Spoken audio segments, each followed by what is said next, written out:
할렐루야. 우리 다 같이 묵도하심으로 4월 마지막 주일 예배 하나님 앞에 드리도록 하겠습니다. 다 같이 묵도하시겠습니다. 여호와여, 내가 깊은 곳에서 주께 부르짖었나이다. 주여, 내 소리를 들으시며 나의 부르짖는 소리에 귀를 기울이소서. 여호와여, 주께서 제약을 지켜보실진대 주여, 누가 서리이까? 그러나 사유하심이 주께 있음은 주를 경외하게 하심이니이다. 나 곧 내 영혼은 여호와를 기다리며 나는 주의 말씀을 바라는도다.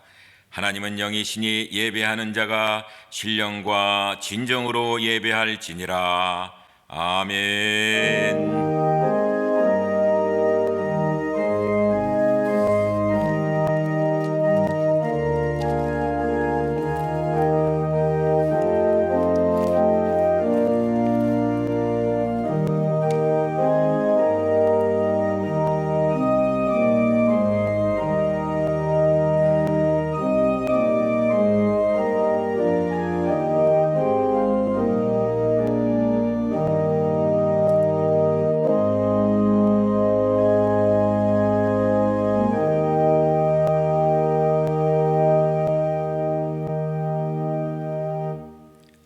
사도신경으로 우리의 신앙 고백 주님 앞에 하도록 하겠습니다.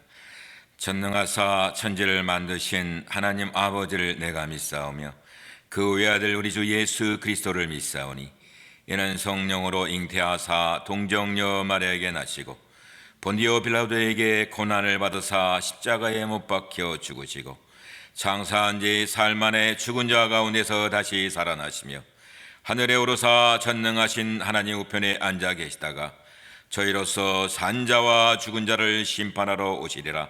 성령을 믿사오며 거룩한 공회와 성도가 서로 교통하는 것과 죄를 사하시는 것과 몸이 다시 사는 것과 영원히 사는 것을 믿사옵나이다. 아멘. 우리 성시교독 교동문 70번의 말씀 되겠습니다. 70번 이사야 42장의 말씀입니다. 교동문 70번 이사야 42장의 말씀. 내가 붙드는 나의 종 내 마음에 기뻐하는 자 곧 내가 택한 사람을 보라.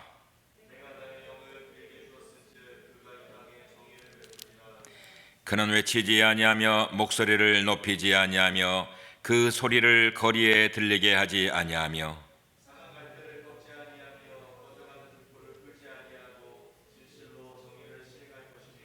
그는 세하지 아니하며 낙담하지 아니하고 세상에 정의를 세우기에 이르리니 나 여호와가 의로 너를 불렀은즉 내가 내 손을 잡아 너를 보호하며 내가 눈먼 자들의 눈을 밝히며 갇힌 자를 감옥에서 이끌어내며 흑암에 앉은 자를 감방에서 나오게 하리라. 아멘. 우리 박정민 장로님 기도해 주시겠습니다.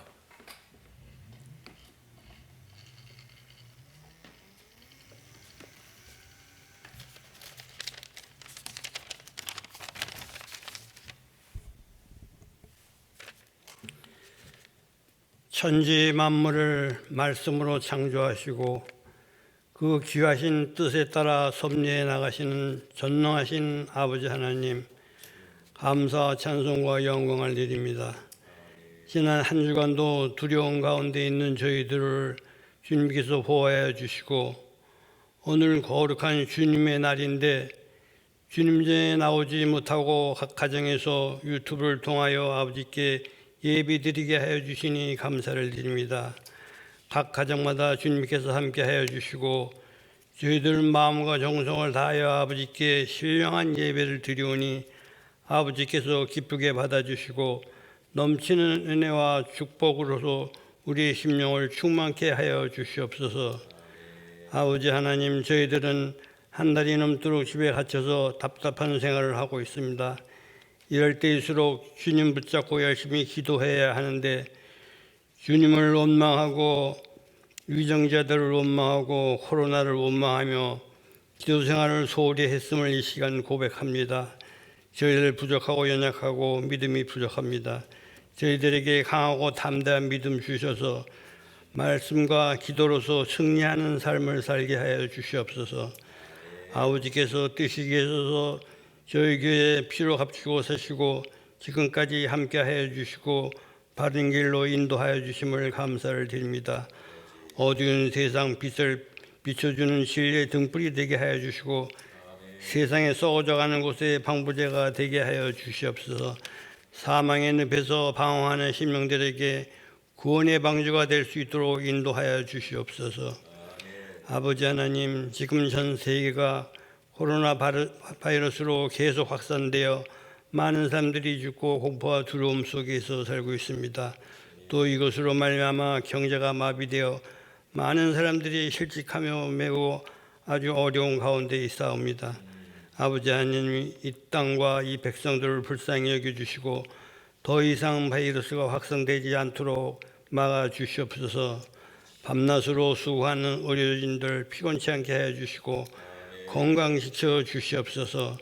하루속히 모든 것이 회복되어서 사랑하는 목사님들과 성도님들 주님 전에 나와 아버지께 예비드리고 교제하는 시간이 속히 오게 하여 주시옵소서. 이제 말씀을 전하시는 차 목사님의 영권에 강건하게 하여 주시고 성령의 능력으로 함께 하여 주셔서 주님의 복된 말씀을 전할 수 있도록 인도하여 주시옵소서. 이 예배의 시종을 주관하신 주님께 홀로 영광 받아 주시옵소서. 이 모든 말씀 우리의 생사와 화복을 주관하시는 예수 그리스도 이름 받들어 간절히 기도드리옵사옵나이다. 아멘.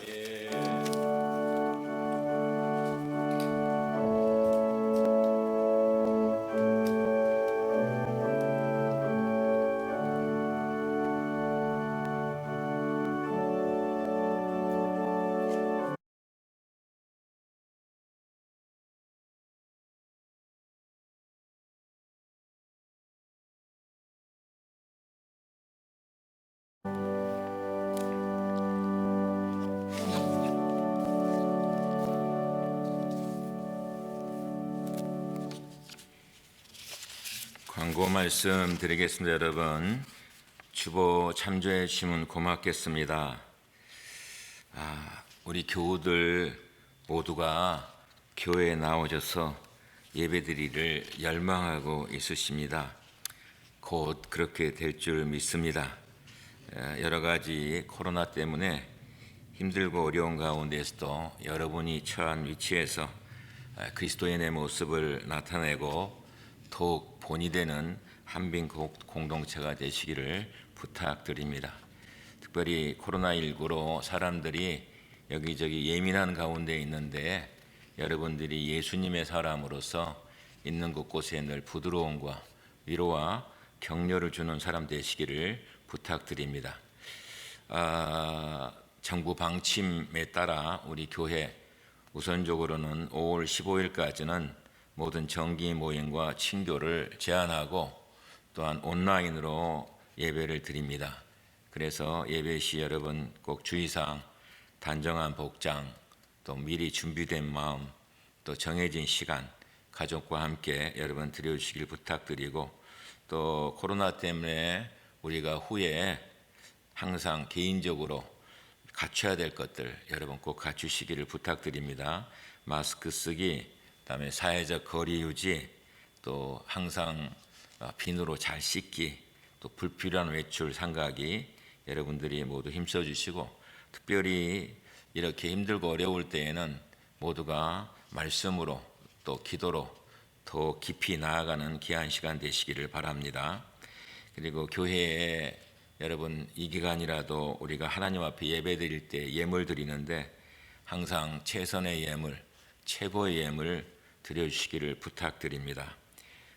우리 교회에 연약한 성도들 있으신데 특별히 연로하신 우리 장로님, 권사님들 위해서 여러분 특별히 기도해 주시고, 또 우리 박길자 권사님 또 수술 마치시고 또 치료 받으시고 회복 중에 계시는데 여러분들이 늘 기도해 주시면 고맙겠습니다. 오늘 또 예배 녹화하는데 오늘 예배에 오셔서 너무너무 반갑고 더 좋습니다. 여러분 꼭 기억해 주시고요. 또 이렇게 어려운 시기에 항상 교회를 위해서 기도해 주시고 또 교육자를 여러 가지 돌아봐 주시는 우리 성도님들께 깊은 감사를 드립니다. 이제 4월을 보내고 5월입니다. 5월은 여러분이 알다시피 교회의 절기로 가정의 달입니다. 가족이 모두가 하나가 되셔서 주님의 기쁨이 되시는 가정이 되시기를 바라고요. 또 늘 감사와 기쁨이 넘치는 가정 되시기를 주님의 이름으로 부탁드립니다. 혹시 광고 빠뜨린 내용 있습니까? 광고 빠뜨린 내용 없습니까? 그럼 오늘 찬양 406장 고난 내용은 우리 찬송하시도록 하겠습니다. 406장 되겠습니다.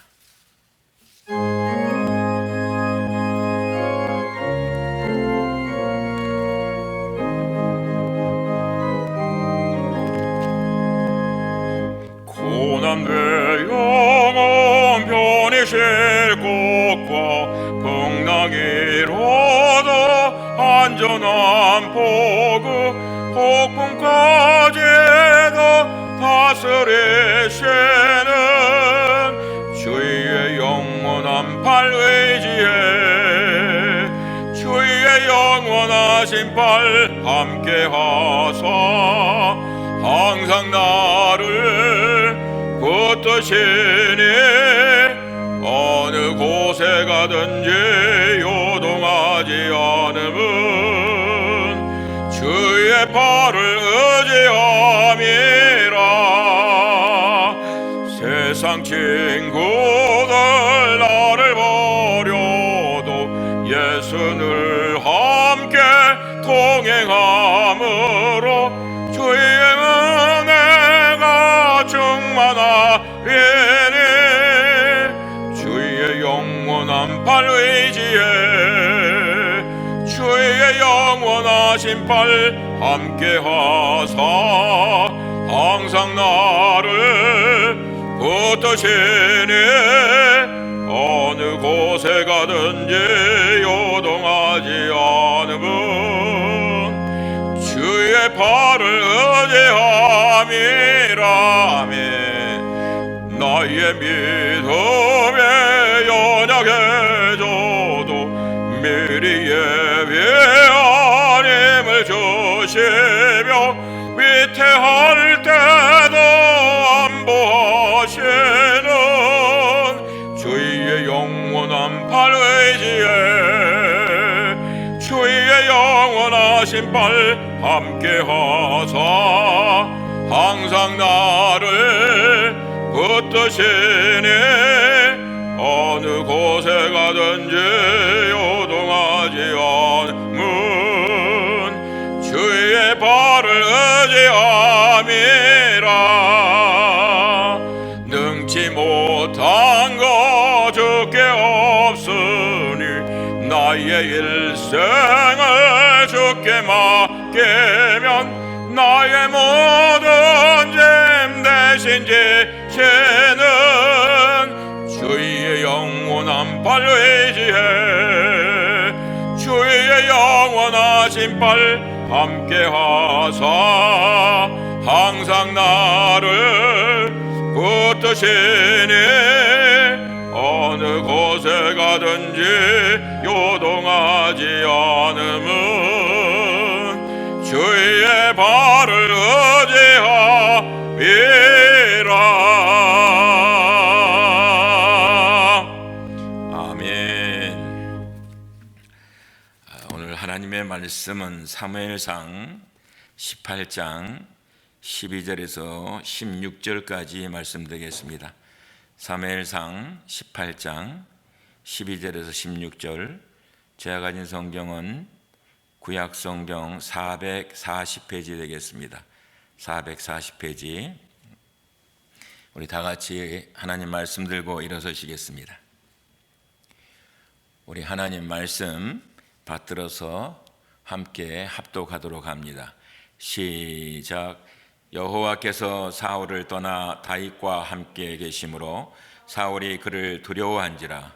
그러므로 사울이 그를 자기 곁에서 떠나게 하고 그를 천부장으로 삼음에 그가 백성 앞에 출입하며 다윗이 그의 모든 일을 지혜롭게 행하니라. 여호와께서 그와 함께 계시니라. 사울은 다윗이 그게 지혜롭게 행함을 보고 그를 두려워하였으나 온 이스라엘과 유다는 다윗을 사랑하였으니 그가 자기들 앞에 출입하기 때문이었더라. 아멘. 다 같이 앉으시겠습니다.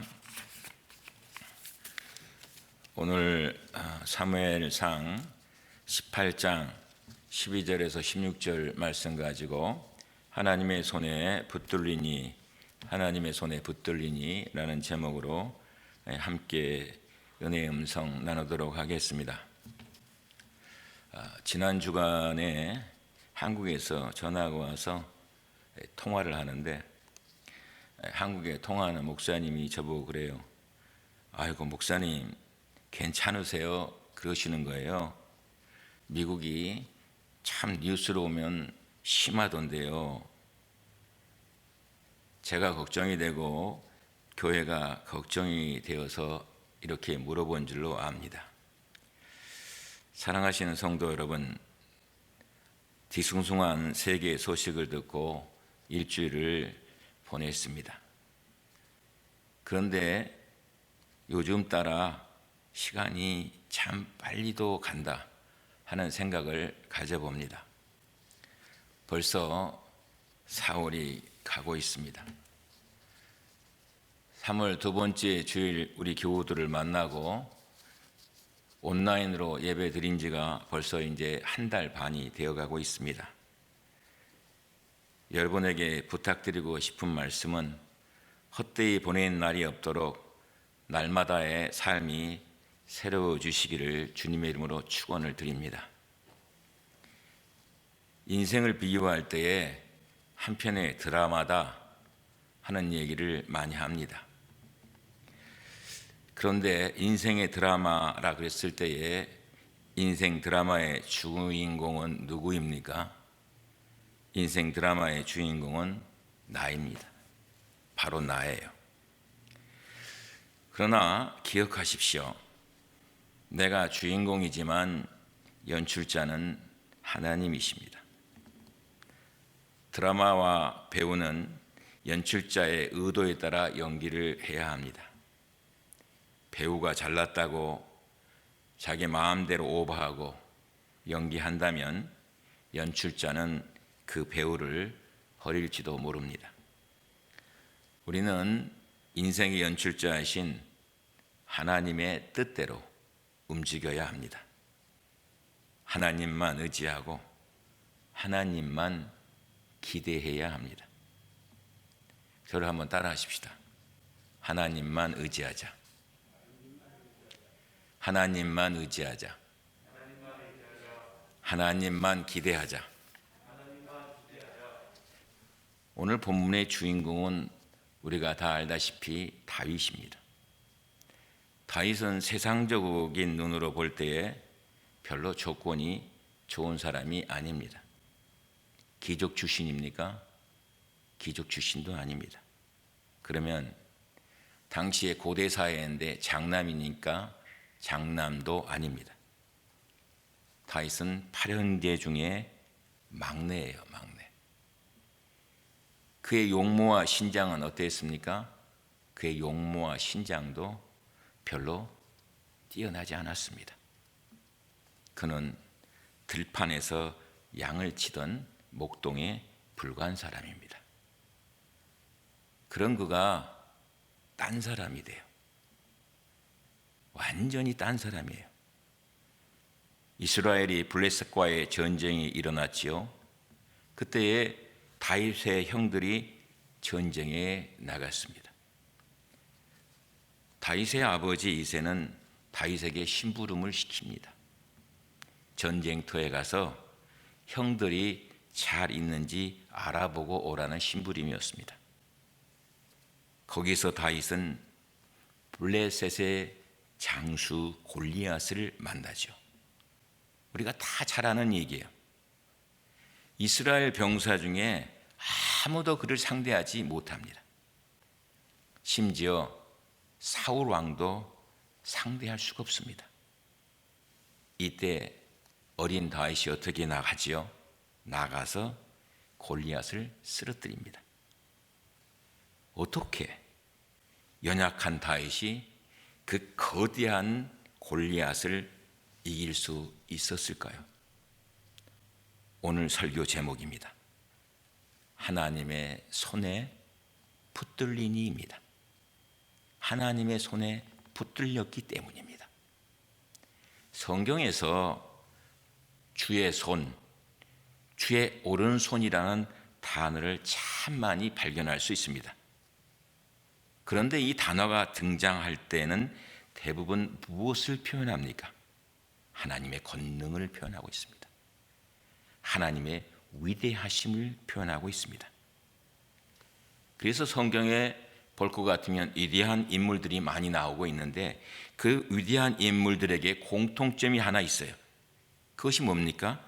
그들이 뛰어나서가 아니라 하나님이 그들의 손을 붙들어 주셨기 때문이에요. 하나님이 그들의 손을 붙들어 주셨기 때문이에요.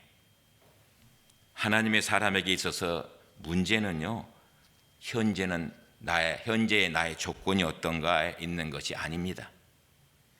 내가 지금 하나님의 손에 붙들림 바 되었느냐 하는 것이에요. 현재 내가 얼마나 많이 가지고 있느냐, 얼마나 많은 힘을 소유하고 있느냐가 중요한 것이 아니라 내가 지금 하나님의 손에 붙들림 바 되었느냐, 이것이 중요하다는 것이에요. 그래서 시편 37편 23절에 24절에 보면 이렇게 말씀합니다. 여호와께서 사람의 걸음을 정하시고 그의 길을 기뻐하시나니 그는 넘어지나 아주 엎드러지지 아니함은 뭐라고요? 여호와께서 그의 손으로 붙드심이로다, 이렇게 말씀하고 있습니다. 여호와께서 뭐요? 그의 손으로 붙드심이로다. 다윗이 하나님의 손에 붙들리니 어떤 사람이 되었습니까? 이 아침에 본문을 통하여서 들려주시는 하나님의 은혜의 음성입니다. 첫 번째로 지혜로운 사람입니다. 기억하십시오. 하나님의 손에 붙들리면 지혜로운 사람이 됩니다. 본문 사무엘상 18장 5절과 14절을 보십시오. 5절에 이렇게 얘기하고 있습니다. 다윗은 사울이 보내는 곳마다 가서 지혜롭게 행하매 사울이 그를 군대의 장으로 삼았더니 온 백성이 합당히 여겼고 사울의 신하들도 합당히 여겼더라, 이렇게 말씀하고 있어요. 14절에 볼 것 같으면 다윗이 그의 모든 일을 지혜롭게 행하니라 여호와께서 함께 계시니라, 이렇게 말씀하고 있습니다. 다윗은 사울이 보내는 곳마다 모든 일을 지혜롭게 행하였다, 이렇게 성경은 기록하고 있습니다. 지혜롭게 행하며 지혜롭게 행하니라. 이 말은 어떤 의미를 가지고 있습니까? 다른 거 아니잖아요. 한 가지는 다윗이 가는 곳마다 문제들을 다 해결했다 하는 것이야. 문제들을 다 풀었다는 것이야. 사울 왕이 다윗에게 나라에 어떤 문제가 생기면 그 문제가 있는 곳에 보냅니다. 그러면 그 문제를 다 풀어 해결합니다. 사울 왕이 다윗을 또 더 힘든 문제가 생기면 또 그곳에 보냅니다. 그런데 다윗이 가서 그 문제를 또 다 해결합니다. 무슨 얘기입니까? 문제가 문제 아니라는 것이야. 바로 이것이 성경이 말하는 지혜입니다. 또 다른 한 가지는 지혜라는 단어의 뜻입니다. 여러분, 지혜란 단어가 꾀를 얘기합니까? 인간적인 꾀를 얘기하는 거 아니잖아요. 그럼 좋은 생각중으로 생각하십니까? 성경은 그거 아니라는 거예요. 성경에서 말하는 지혜는 그게 아니라는 것이에요. 여기서 지혜란 히브리어로 사칼이라는 단어를 사용하고 있습니다. 사칼이라는 단어의 뜻은 뭡니까? 하나님께 기도하여 하나님으로부터 얻은 지혜를 말합니다. 뭐예요? 하나님께 기도하여 하나님으로부터 얻은 지혜. 이렇게 볼 때에 다윗의 지혜란 단순히 다윗 자신에게서 나온 것이 아니라는 것이에요. 하나님께 기도하여 하나님으로부터 얻은 지혜를 말합니다. 미국의 유명한 농업학자인 워싱턴 카버가 있습니다. 그가 미국 남부에서 농경사회에서 일하는 사람이었어요. 근데 그가 농경산업사회로 전환시킨 농업과학자입니다. 그가 미국의 남부의 조지아주 어느 모카밭의 흑인 노예 후손인데요. 모카밭의 일꾼이었습니다. 어느 해 농사를 짓는데 벌레 때문에 농사를 지을 수가 없는 거예요. 목화벌레로 인해서 수확을 기대할 수가 없는 거예요. 그래서 그는 하나님께 기도했습니다. 지혜를 달라고. 어느 날 그는 목화벌레를 땅속에 집어넣어 보았습니다. 그랬더니 땅속에서요 활동하지 못하고 목화벌레가 죽는 거예요. 그때 여러분 당연한 거 아닙니까? 카버는요 무릎을 탁 치면서 땅 위에 열리는 걸 심지 말고 땅 속에 열리는 것을 심어야겠다. 그래서 그는 땅콩을 심게 되었고 마침내 땅콩을 엄청나게 수확하는 농장이 되었습니다. 그리고 땅콩 박사가 되었어요. 더 나아가서 고구마를 또 심어서 고구마에 대한 용도를 새롭게 발견하게 되었습니다. 한마디로 뭐예요? 농업혁명을 일으킨 사람입니다. 그의 이 놀라운 지혜는 어디서 오는 거예요? 하나님께 기도하여 얻어낸 결과입니다. 야고보서 1장 5절에 보면 야고보 사도는 얘기하고 있습니다. 너희 중에 누구든지 지혜가 부족하거든 모든 사람에게 후히 주시고 꾸짖지 아니하시는 하나님께 구하라. 그래하면 주시리라. 구하면 주신다는 거예요. 성경은 계속해서 말씀하고 있습니다. 자녀들에게 뭐라고요? 구하라고요. 구하라고요. 구하면 주신다고 말씀하고 있습니다. 여러분, 문제가 아닙니다. 지혜 없음이 문제입니다. 하나님과 늘 교제함으로써 다윗처럼 하나님의 손에 붙들린 바 되어 지혜로운 사람으로 모두가 사시기를 주님의 이름으로 부탁드립니다. 두 번째로 오늘 본문을 통해서 우리에게 주시는 주님의 귀한 은혜의 교훈의 음성이 뭐냐? 겸손한 사람입니다.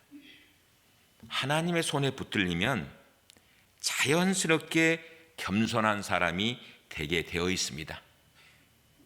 하나님의 손에 붙들리면요, 그렇게 하지 않으려고 해도 자연스럽게 겸손한 사람이 되게 되어 있어요.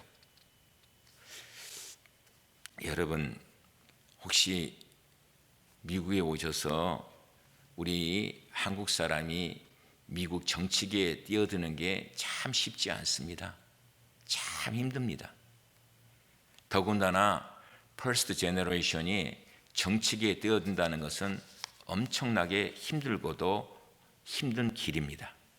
그런데 대표적으로 제가 기억하는 사람이 있습니다.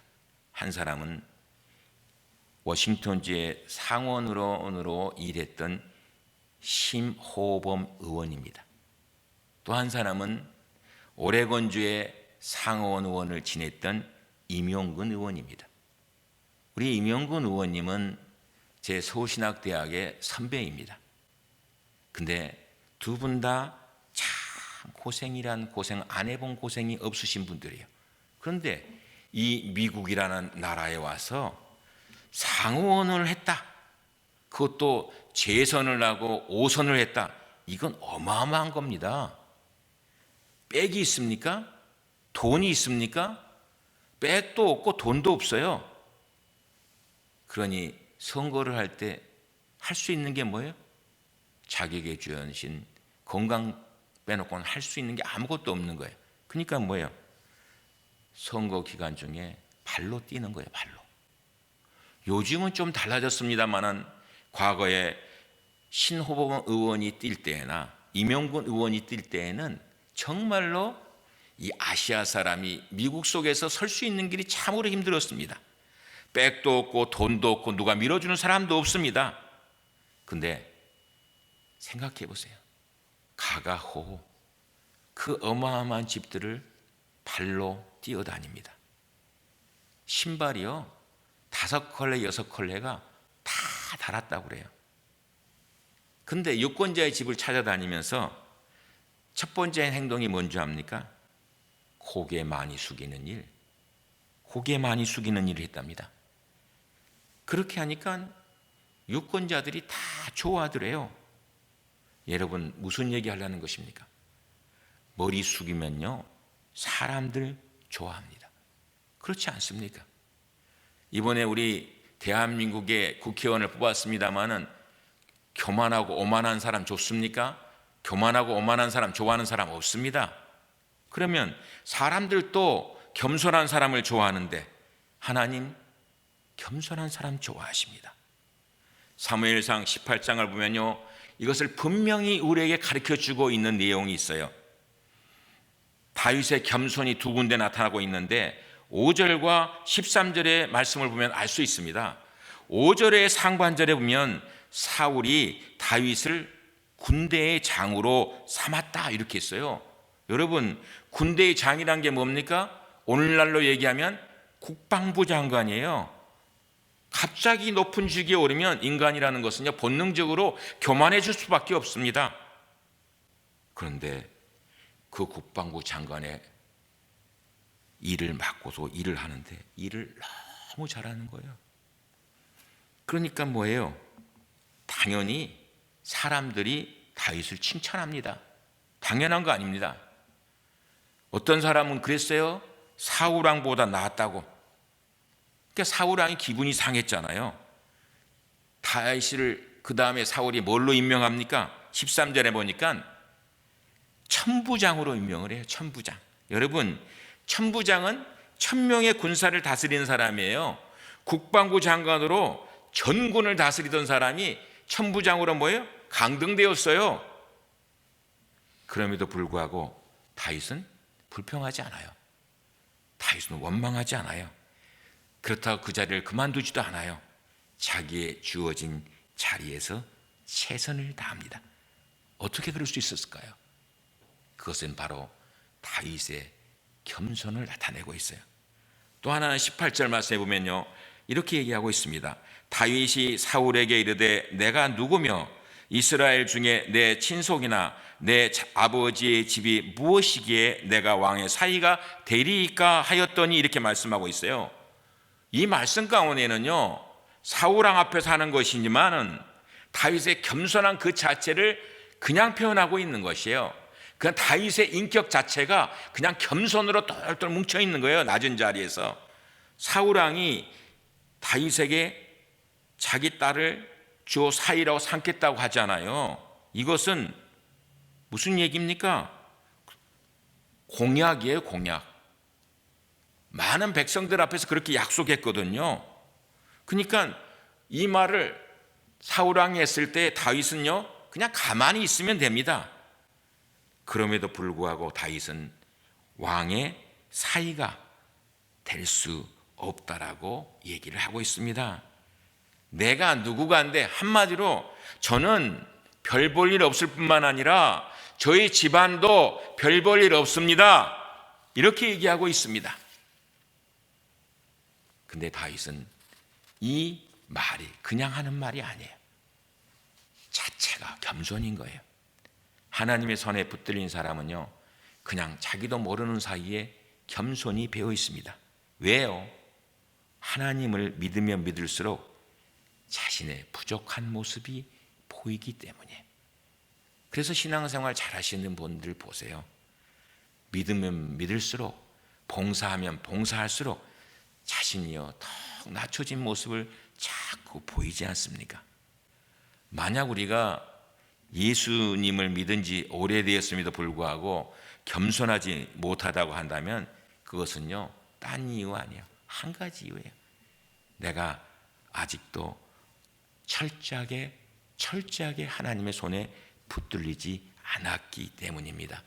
여러분 이 사실을 기억하시기 바랍니다. 사무엘상 15장 7절에 보면 사울에게 뭐라 그런 줄 압니까? 이렇게 얘기합니다. 왕이 스스로 작게 여길 그때 이스라엘 지파의 머리가 되지 아니하였나이까? 이게 누구 얘기입니까? 사무엘 선지자의 하나님의 음성입니다. 왜 이런 얘기를 합니까? 왕이 겸손하지 못한다는 거예요. 작게 여길 그때에 이스라엘 지파의 머리가 되었는데 지금은 아니라는 거예요. 이 사실을 얘기하고 있는 것입니다. 우리가 잘 알고 있는 알버트 슈바이처 박사가 있습니까? 이 슈바이처 박사가 아프리카 밀림 지역에서 오랫동안 선교 활동과 의료 활동을 하다가 고향으로 잠시 돌아오게 되었습니다. 이 사실이 소문이 난 거예요. 신문에도 대서특필이 된 거예요. 고향 사람들이 기차역에서 그를 마중하려고 손꼽아 기다립니다. 슈바이처가 탄 기차가 드디어 정시에 정거장으로 들어오기 시작했습니다. 도착을 했는데 1등칸에서 내리려나 하고 1등칸을 기다리는데 다 내리도록 안 나오는 거예요. 2등칸에서 내리려나 하고 기다려도 2등칸에서 안 나오는 거예요. 그때 마중 나왔던 한 사람이 슈바이처가 3등칸에서 내리려는 것을 보고 소리칩니다. 슈바이처 박사님이 저기 있습니다. 환연 인파가요 그리로 다 몰려갔어요. 기자가 물어요. 박사님 몸도 안 좋으신데 왜 3등칸에 타셨습니까? 그때 대답이요 이것입니다. 4등칸이 없어서요. 4등칸이 없어서요. 슈바이처의 이 말을 듣는 순간 거기에 있던 모든 사람들이 눈과 고개와 몸을 더 숙였습니다. 여러분 낮아지고 겸손해질 수 있는 방법이 뭡니까? 하나님의 손에 붙잡힌 사람입니다. 이런 사람에게 하나님의 은혜가 더욱 넘치게 될 줄로 믿습니다. 마지막 세 번째로 생각할 주제는 하나님과 동행하는 사람입니다. 오늘 본문 12절은 이렇게 시작하고 있습니다. 여호와께서 사울을 떠나 다윗과 함께 계심으로 사울이 그를 두려워한지라 이렇게 말씀하고 있어요. 뭐라고요? 여호와께서 사울을 떠나 다윗과 함께 계심으로, 여러분 이 말씀 꼭 기억하시기 바랍니다. 14절을 보면요 다윗이 그의 모든 일을 지혜롭게 행하니라 여호와께서 그와 함께 계시니라. 이 말씀 또 여러분 기억하시기 바랍니다. 사무엘상 18장 28절 상반절을 보면 여호와께서 다윗과 함께 계심을 사울이 보고 알았고 라고 얘기하고 있습니다. 그러니까 하나님께서 다윗과 함께 하심을 다윗 자신은 물론이거니와 사울도 다른 사람들도 다 알아보았다는 거예요. 여러분 다윗 자신은 어떻게 하나님이 자기와 함께 하심을 알았습니까? 딴 거 아니에요. 믿음이에요. 믿음. 하나님께서 언제나 나와 함께 하심을 믿었어요. 근데 그 믿음이 어떻게 생겨난 것입니까? 다른 거 아니에요. 자신을 믿음 가운데 하나님께 맡겼어요. 사랑하시는 성도 여러분, 우리가 두려워하고 염려하고 걱정하는 때가 언제인 줄 아십니까? 사망의 음침한 골짜기 때문에 그렇습니까? 그것 때문에 걱정하고 염려하는 줄 아십니까? 아닙니다. 하나님의 사람에게 있어서는 거대한 풍랑 때문에 우리가 두려워한 줄 아십니까? 아닙니다. 그럼 뭐예요? 하나님이 지금도 나와 함께 계신다는 사실을 망각하고 있어요. 그래서 하나님이 안 보시기 때문에 염려하고 걱정하고 두려워하는 것입니다. 시편 23편에 다윗은 뭐라 그럽니까? 여호와는 나의 목자시니 내가 부족함이 없으리로다. 그가 나를 푸른 초장에 누이시며 쉴만한 물가로 인도하시는도다. 내가 비록 사망의 음침한 골짜기를 지날지라도 해를 두려워하지 않을 것은 뭐예요? 주께서 나와 함께 하심이다. 이렇게 얘기하고 있어요. 사망의 음침한 골짜기에 있을지라도 뭐예요? 주께서 나와 함께 하심을 믿고 있기 때문에 두려움이 없다는 거예요. 걱정이 없다는 거예요. 근심이 없다는 것이에요. 그래서 다윗이 범죄할 때가 있었지 않았습니까? 그때 그의 가장 간절한 기도가 뭔지 압니까?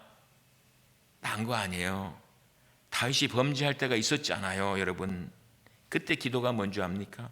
하나님, 제발 저를 떠나지 마십시오. 하나님, 제발 저를 버리지 마십시오. 주님 떠나가시면 나는 아무것도 할 수 없습니다. 주님, 저와 함께 해 주십시오. 사랑하신 여러분, 우리는 지금 누구의 손에 붙들려서 삶을 살고 있습니까? 어떤 것에 붙들려 삶을 살고 있습니까? 그게 혹시 물질입니까? 혹은 명예입니까? 혹은 어떤 파워입니까? 하나님의 사람에게는 이것이 중요한 것이 아닙니다. 우리가 삶을 살아가면서 꼭 기억하십시오. 제가 좋아하는 찬양 가운데요, 이 찬양이 있어요. 주님이여 이 손을 꼭 잡고 가소서. 주님이여 이 손을 꼭 잡고 가소서. 약하고 피곤한 이 몸을 폭풍과 흑암 속 해치사 빛으로 손잡고 날 인도하소서. 인생이 힘들고 고난이 겹칠 때 주님이여 날 도와주소서. 외치는 이 소리 귀 기울이사 손잡고 날 인도하소서. 사랑하신 여러분, 우리가 하나님의 사람으로서 하나님의 손을 꼭 잡았습니까? 하나님의 손을 꼭 잡았습니까? 하나님의 손을 꼭 잡았다는 것은 믿음으로 내 인생의 삶을 주님 앞에 맡겼다는 것입니다. 주님 앞에 내 인생을 맡겼습니다. 주님, 내 인생의 주인이 되어 주십시오. 내 삶의 주인이 되어 주십시오. 하나님께 맡기면요, 하나님께서 우리를 붙드셔서 지혜로운 사람 만들어주시고 겸손한 사람 만들어주시고 하나님이 동행하시는 증거가 날마다 새롭게 나타나는 줄로 믿습니다. 말씀을 맺습니다. 요한복음 15장 7절이면 예수님께서요 이렇게 약속하시며 말씀하십니다. 너희가 내 안에 거하고 내 말이 너희 안에 거하면 무엇이든지 원하는 대로 구하라. 그리하면 이루리라. 너희가 내 안에 거하고 내 말이 너희 안에 거하면 무엇이든지 원하는 대로 구하라. 그리하면 이루리라. 이제 우리 모두 하나님의 손에 붙들린 사람 되어서 오늘도 주님께서 주신 힘으로 삶에 있는 곳곳에서 어떤 도전을 받더라도 승리하시는 우리 모두가 되시기를 주님의 이름으로 축원드립니다. 기도하겠습니다. 하나님 감사합니다. 우리를 하나님의 사람으로 불러주셔서 예배자 되게 하심을 감사합니다. 주님 불러주셨기에 주님의 자녀 되어 싸우니 주님 앞에 나의 삶을 맡깁니다. 주님 손에 온전히 붙잡힌 자 되어서 주님이 움직이시는 대로만 삶을 살기에 부족함이 없도록 주님 함께하여 주시옵소서. 우리 성도들 삶의 환경이 어떠하든지 간에 믿음으로 승리해 나가는 하나님의 귀한 사람들로 축복해 주시옵소서. 오늘도 말씀 주심을 감사드리옵고 존귀하신 예수님의 이름으로 간절히 기도드렸사옵나이다. 아멘. 이 시간 하나님 앞에 헌금하는 시간 갖도록 하겠습니다.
기도하겠습니다.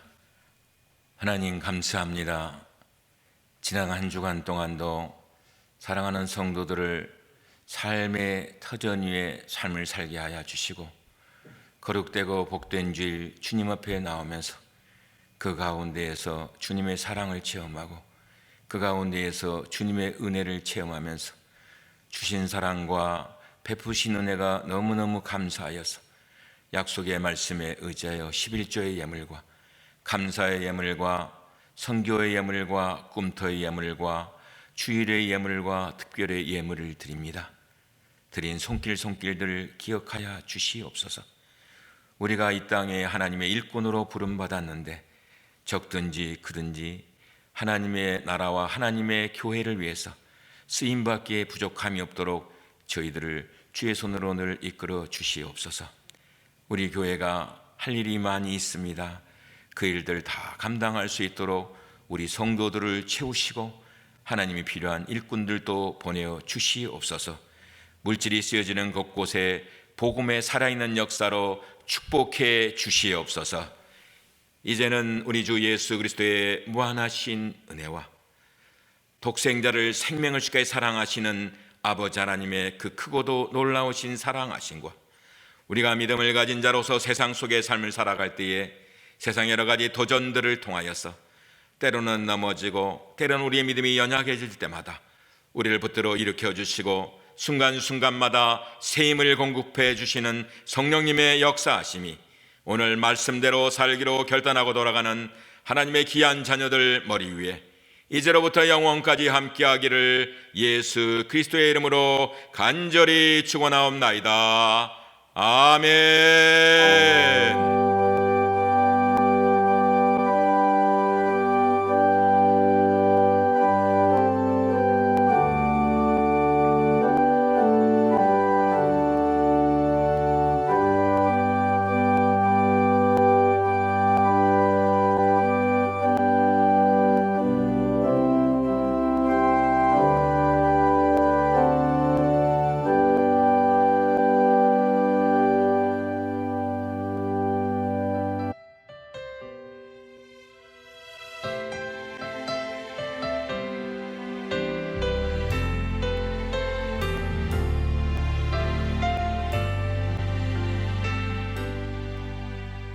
고단한 인생길 힘겨운 오늘도 예수 내 마음 아시네.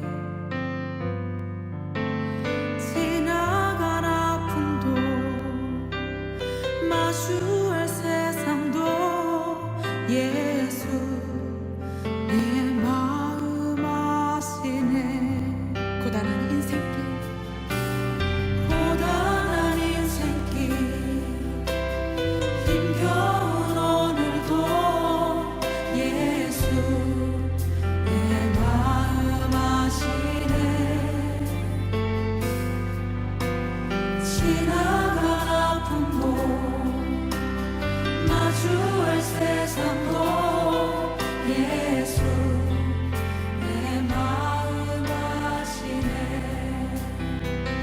믿음의 눈 들어 주를 보리. 이 또한 지나가리라.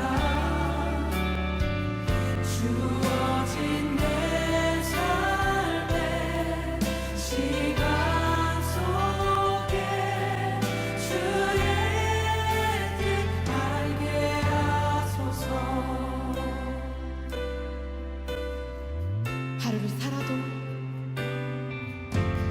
하루를 살아도